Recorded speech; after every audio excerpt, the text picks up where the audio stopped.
আপুরা ভাইয়েরা সবাই কেমন আছো? চলো আজকে রান্না করি মুরগির মাংস। দিয়ে দিতেছি তেল। মুরগির মাংসটা ভেজে, মুরগির মাংসটা হলুদ আর লবণ দিয়ে মেখে রেখেছিলাম। এখন সবগুলো মুরগির মাংস ভেজে নেব। মুরগির মাংসটা আজকে রান্না করবো হচ্ছে পটল দিয়ে। তোমরা কে কে পটল দিয়ে মুরগির মাংস রান্না খাইছো কমেন্টে জানিও। সবগুলো মাংস এভাবে ভেজে নিব, হালকা হলুদ দিয়ে ভেজে নিচ্ছি। মাংসটা ভাজা হয়ে গেছে, এখন উঠিয়ে নেব সবগুলা মাংস।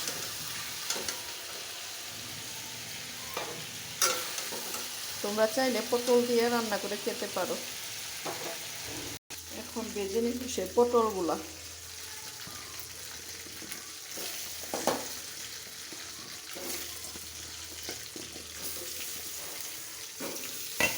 পটলগুলো ভাজা হয়ে গেলে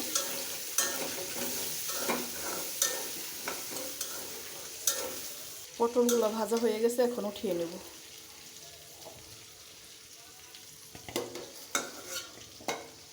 একই প্যানে দিয়ে দিব এলাচ, দারচিনি,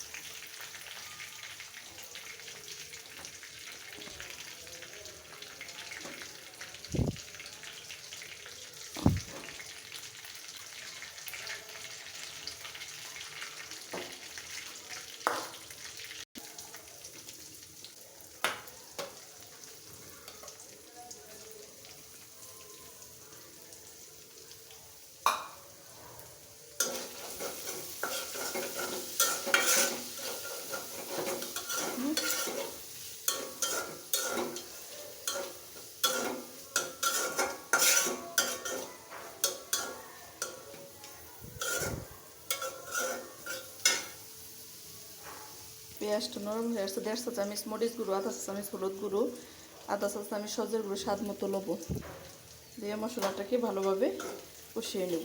দিয়ে দিব পানি।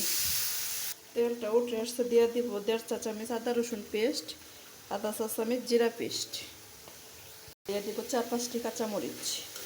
মশলাটা কষানো হয়ে গেছে, দিয়ে দেবো ভেজে রাখা সেই মাংসগুলো। দিয়ে দেব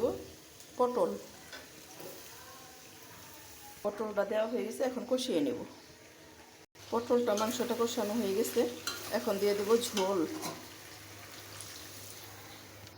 ঝোলটা দেওয়া হয়ে গেল, এখন রান্না শেষ করব। দেখো প্রায় হয়ে গেছে রান্নাটা।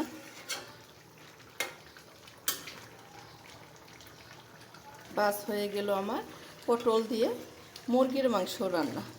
আমার রেসিপিটি যদি তোমাদের ভালো লাগে আমার পেজটা ফলো করো প্লিজ।